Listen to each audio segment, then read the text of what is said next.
Ojea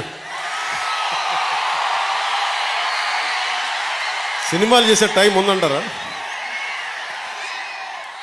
ఎలాగా మాట ఇచ్చాం కాబట్టి ముందు ఒక 3 నెలలు మీ కనీసం మీరు నన్ను తిట్టకూడదు, కనీసం ఒక్క రోడ్డు గుంతలు కూడా వేయలేదని తిట్టకూడదు కదా మీరు నన్ను.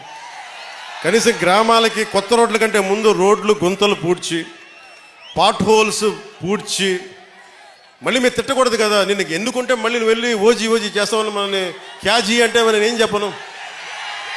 ఒక భయంతో మా నిర్మాతలు కూడా చెప్పాను, కొంచెం క్షమించాలి, మా రాష్ట్ర మా ఆంధ్ర రాజ్య ప్రజలకి మేము కొంత